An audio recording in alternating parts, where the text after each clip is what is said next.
Hey everybody, welcome to JLBsportsTV. I am Justin Block, and today we are back with our first 2013 edition of Fan Fridays. I really liked how this series went last summer, and it's on me, my fault, that I just totally blanked, totally forgot to bring it back this summer. But it's better late than never, so let's get into the questions that you submitted right now. First question is from KVB. Who do you have on the back of your new home kit you're wearing? Is it Coutinho? Winky face. Well, let's see. I do fancy the new, actually, you know what?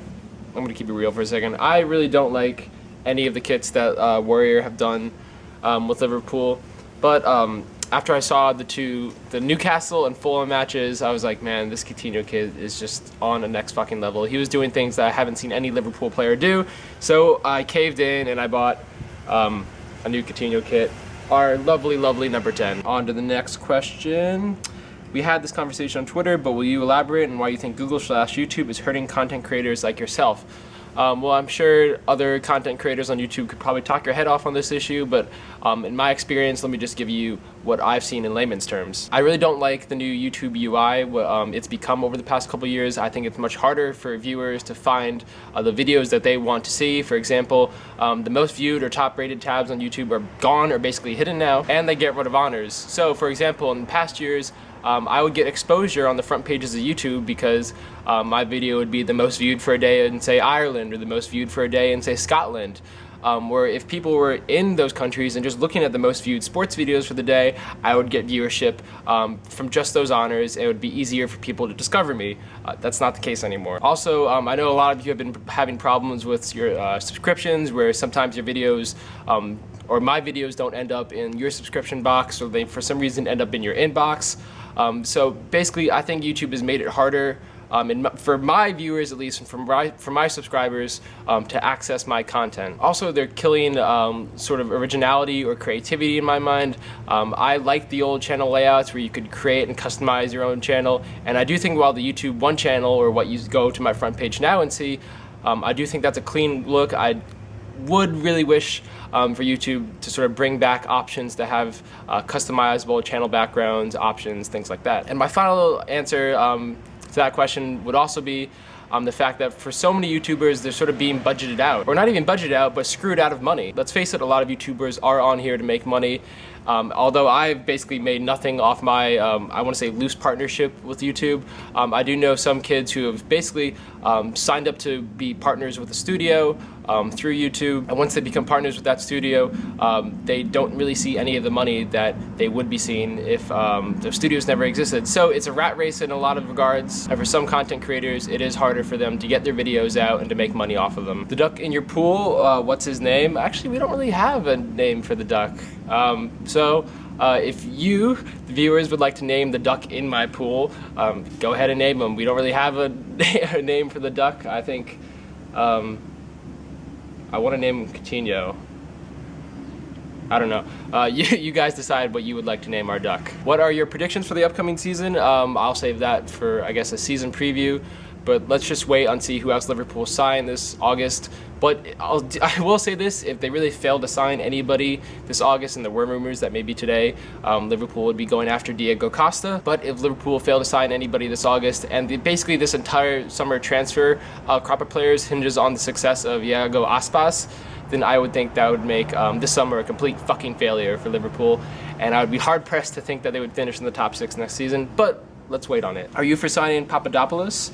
Do you believe he would overcome his injury problems? Would he ever come to LFC, i.e. price, wages, no Champions League? I do think that he would come to Liverpool Football Club, because you have to remember, although we have no Champions League, for young players it is a big deal for them to step up, to come to the Premier League, and to come to a club with the prestige like Liverpool. So Papadopoulos, I don't know what he may be thinking, but if he does come to Liverpool, he may think that he sees Liverpool as a stepping stone, perhaps, to maybe a bigger club. Or maybe if he feels like he fits in at Liverpool and Liverpool do well with him, he won't need to make that stepping stone. So I do think that players still view Liverpool in a high regard, just not as high as they did, say, 4 or 5 years ago. But I think if Liverpool offered Xhaka in the range of 16 to 18 million pounds and gave Papadopoulos, I don't know, what basically Skirtle's making, so 70,000 pounds a week in wages, Well, I think Papadopoulos would certainly come to Liverpool. Name your current top 5 Liverpool players who are valuable to us in order, and your top 5 current worst Liverpool players in order. Oh, that's tough. I guess in terms of value, I'd have to say number 1, Steven Gerrard. He's our captain. The engine of Liverpool, the heart of Liverpool, no brainer there. After that, I would probably say, I want to say Luis Suarez, just because he's our goal threat, he's our creator, he's the magician. He's the only player that can really break defenses down. Number 3, I'd say at the moment Coutinho, because I do think a lot of what Liverpool plan to do this season and the success that they do have this season will hinge on if Coutinho can improve on his form from last season and stay fit and healthy. Because when Coutinho has the ball at his feet, there aren't many players in the Premier League that can do what he does. 4, I would probably have to say Daniel Agger, just because he is the most established Liverpool center back right now. He has been there the longest, and it is up to him a lot of the times to provide guidance for that back four and leadership now that Jamie Carragher has gone. And number 5, I would actually maybe, it's a toss-up here. I would think maybe Lucas Leiva or Joe Allen, but I'd probably go with Lucas because as it stands right now, he's the only really defensive center midfielder that Liverpool have.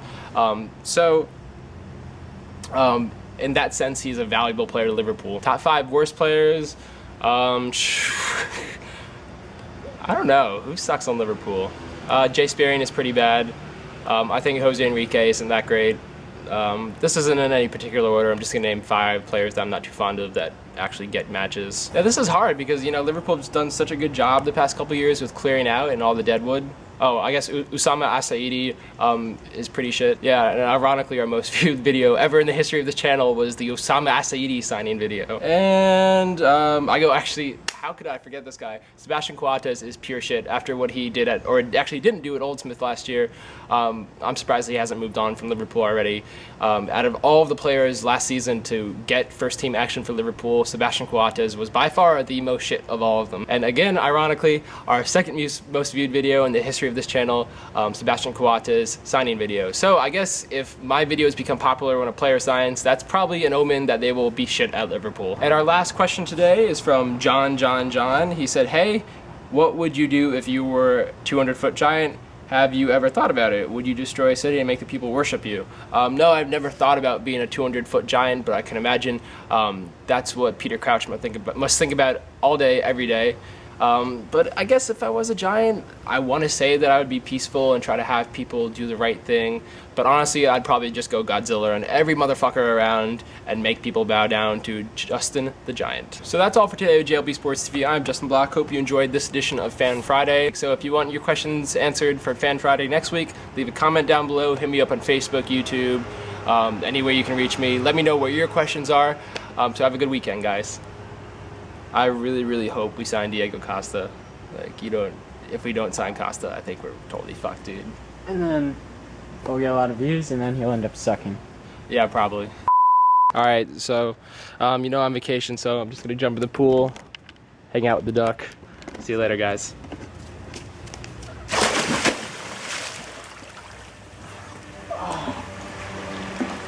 No, but seriously, what should we name this guy?